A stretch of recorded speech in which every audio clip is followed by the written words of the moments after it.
How's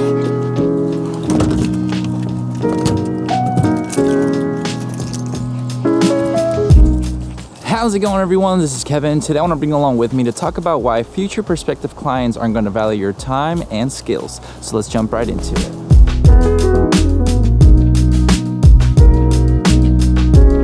So obviously, if you're watching this video, you're kind of wanting to know more about basically the title of it and why people technically just won't value your time and skills when it comes down to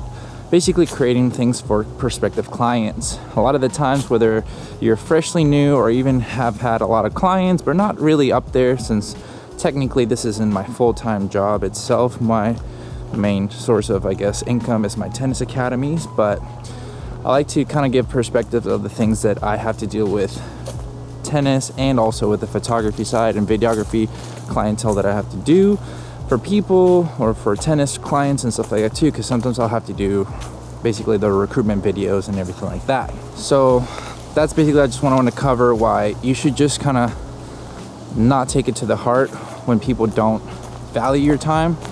And I'm going to kind of just break it down into the things that happen, that have happened to me, and hopefully they'll kind of encourage you to not feel unmotivated or just discouraged when it comes down to dealing with these kinds of people. So one thing that I've noticed that most of the time is that what happens with clients, you're either going to encounter the people that really value your time or the ones that just want everything their way and their budget and only that, and it's basically kind of mistreating you almost to degrade you, to give whatever they want and basically push their way into just getting their pricing and not value your price itself. So people will always want what fits their needs and whatever just works for them. And you have to realize that no matter what, everybody's always going to try to get the best deal out of everything and kind of just try to get as much as they can for their budget. So now, just because it's about their budget doesn't mean that you should let go of yours as well, because at the end of the day, you're a business and you want to make sure that your business needs are met when it comes down to income, how to evolve and basically develop your business further, and to make sure that you're not basically underselling yourself. Because these people are not going to value that. They're not going to care about your time, how much effort you put into it. They only care about the end result and how much it's going to cost them.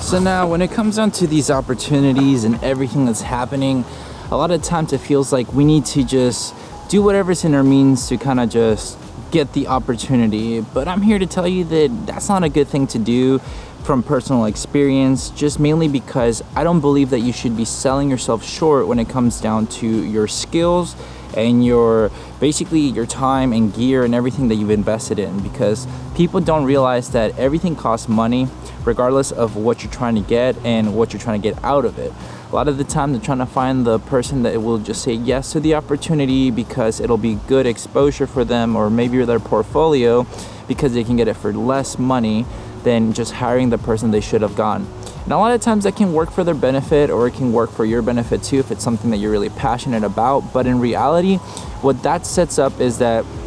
you're not going to be able to really be charging that person the money that you want to charge in the future, because a lot of the times what happens with that is they see that you've done it for less, so why should they pay you more? And if they're not going to want to pay you more, they're going to go find somebody else as well. So never settle for less than what you think you're worth, and try to budget yourself where you can give some wiggle room but not give up too much of your income just because of that. Now, despite of everything we're talking, it sounds very negative and everything, there's also some good positivity when it comes down to dealing with clients and finding the correct ones, because there will be the correct ones that are willing to value your time, your money, and your effort and skills that you put into your work. So they'll be fine to put the money towards it so that they make sure that they just get basically the bang for their buck, but you're also getting paid what you're supposed to be getting paid, so that you're also surviving and growing your business overall. So one good thing about it is just to be patient and stay true to yourself, and not just take any opportunity that you can take, because sometimes saying no goes a longer way than saying yes to everything. I've done it plenty with myself when I have to deal with just certain things that I know that it's not going to be worth my time, even despite that I could be getting paid, let's say $500 this time, but in reality that job would have cost more like about 1500s. It's like I'm giving them a third of the price just because it's to say yes.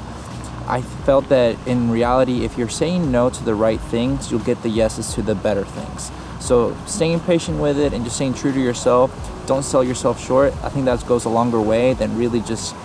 kind of settling for the people that don't value you, because if they're not valuing you then and your prices and being respectful about them, even with some wiggle room to negotiate, because that's just in a sense to a certain degree life,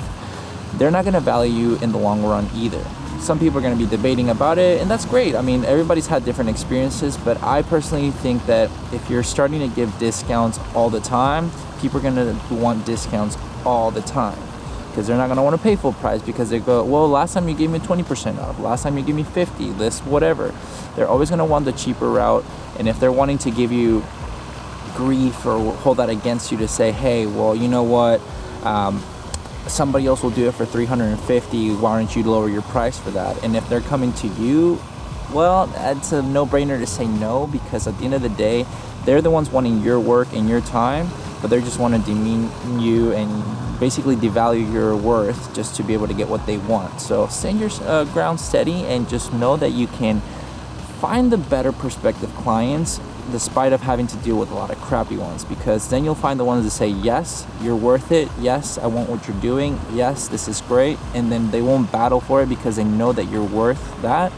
and they're going to gain more from it anyway. So be patient when it comes down to all of this. So now the last thing to really just do for yourself and for getting those clients that you're wanting to get is go out and create for yourself. Create what makes you happy, and things will work its way out, because if you're enjoying yourself, things will come along the way, because people will see that you're putting the time and effort to your portraits or your product photography, videos, whatever you're creating, and they're going to want to basically pay for it. And that's what the ultimate goal is all about this, even though my dog likes to think otherwise. But anyways, it's just, you just want to be able to kind of concentrate on what's going to make you want to be at your best to create for them, because that's what's going to get you paid the most. If you're not always at the right mindset and you feel out of it, you're not really going to be creating anything that's going to be spectacular to be paid for, and you won't feel encouraged to hold yourself basically at the value that you're supposed to be at. And that's what I want you to understand when it comes onto this video. People might not value and appreciate your time and pricing and basically your skill sometimes, but the right people will come if you stand true to yourself and just work hard at it and have fun and create the best work that you can without feeling that imposter syndrome or like kind of unsure about yourself and stuff like that. And I think that should help you out, hopefully, to be able to create more, get more clients, and get paid what you're valued at, because you're worth it, and remember that for yourself. But with all that said and done, guys, thank you so much for watching this video. Make sure to like and subscribe, share this video with a friend. I'll catch you guys on the next one. See ya.